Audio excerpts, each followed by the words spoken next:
Hi, Lafayette. This is Mr. B. And for our third week of PE at home, we're going to learn how to figure out our heart rate.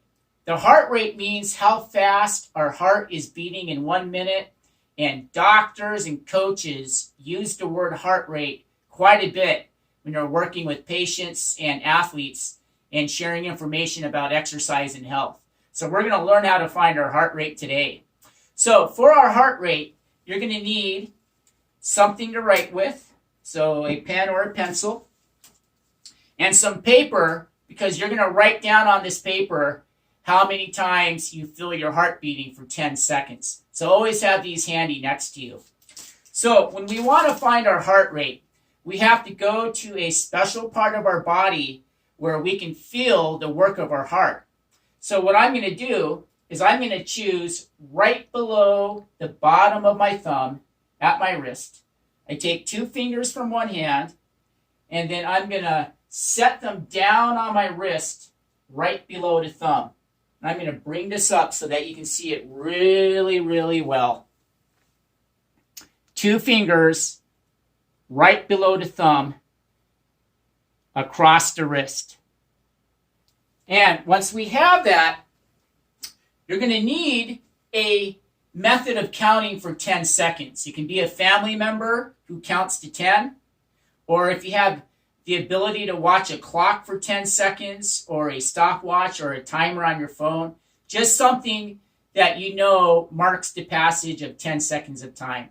I'm going to use my watch. So when I'm ready, first of all, I got to find my heartbeats, and it's going to be a light little bump that goes by. And that's the work of my heart pumping blood to my hand. And I found it. And I'm going to count it for 10 seconds. So there I go, and here I begin.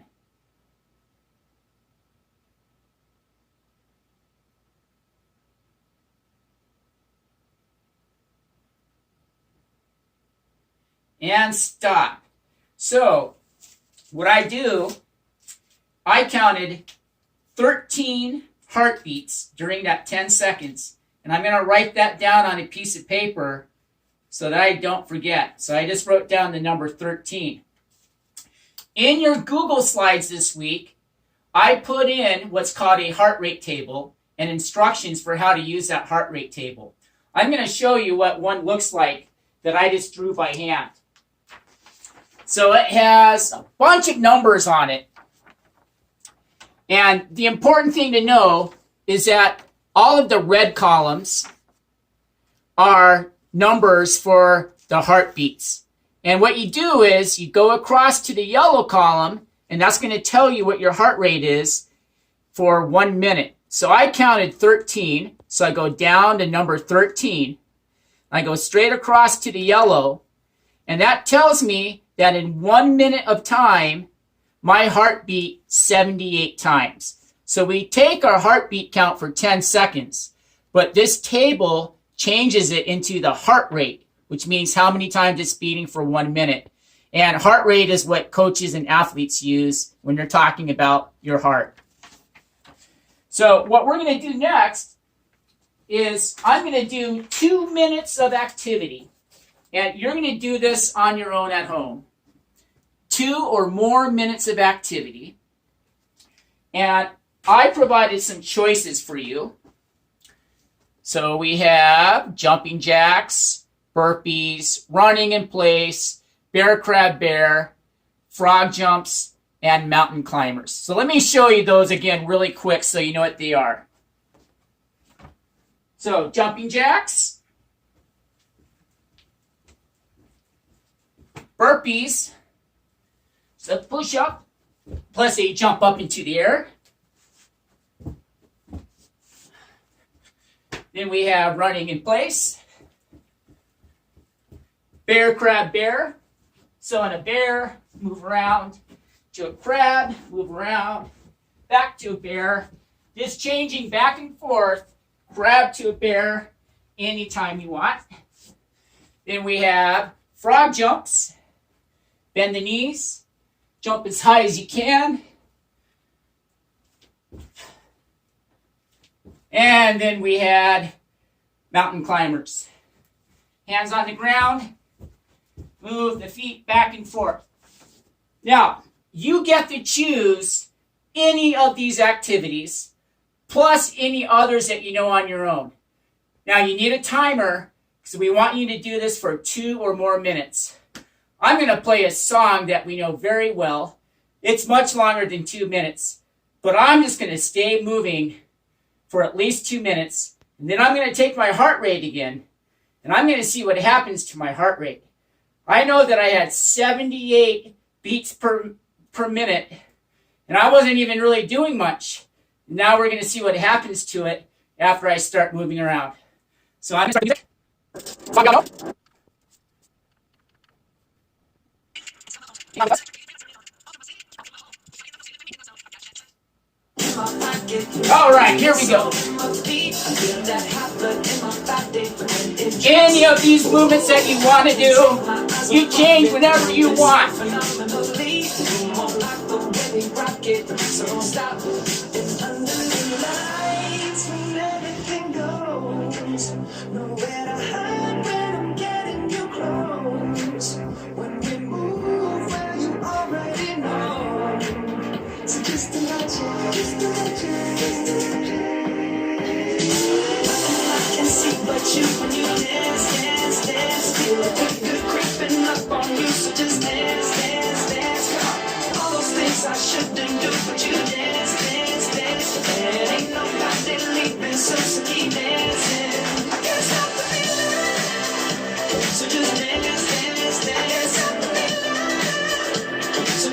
All right, I know I'm getting my heart rate up.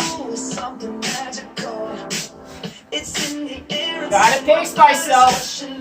Find a pace so that I don't tire out.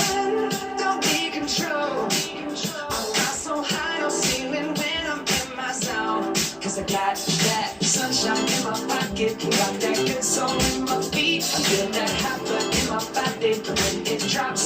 Ooh, I can't take my eyes off it, moving so phenomenally. You're more like the way we rock it, so don't stop like that. Under the lights, when everything goes, nowhere to hide when I'm getting you close.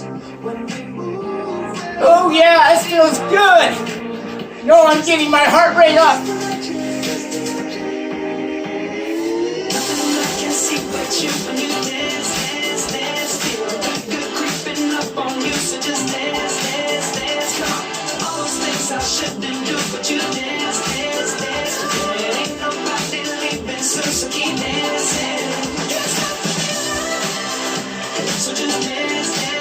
All right, that was more than 2 minutes. So now what I got to do is quickly find my heartbeats again, get my timer ready, and now I start counting.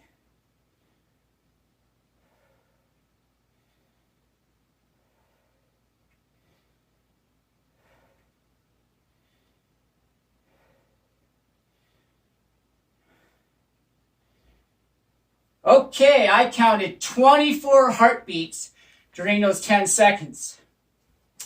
So I go back to the table. Remember, this is in your Google documents. I provided it to you. And I find number 24. There it is. There's number 24. And I go straight across from it. And it says 144. And I know for myself, 144 is kind of near the high end of my heart rate zone. So that would be very challenging for me to keep for about 20 minutes. But that's a good number for me to work for. And that's how coaches work with athletes. They will give them a heart rate zone to keep their workouts in. So remember, this heart rate table is in your Google documents. And I provided some exploration activities for you to do. So what do you think happened to my heart rate? You saw that it almost doubled. It went from 78 to 144. When I took it at 78, I was just standing still. And after 2 minutes of activity of running around, my heart rate doubled. That's because All of my muscles were moving. They need more oxygen. The way that they get oxygen is my heart pumping more blood to the oxygen. So I hope you have fun with this lesson. Use this heart rate table to explore what happens to your heart rate with any kind of activity. And what I provided this week was just some examples for you. Hope you have fun with this, Lafayette. Goodbye.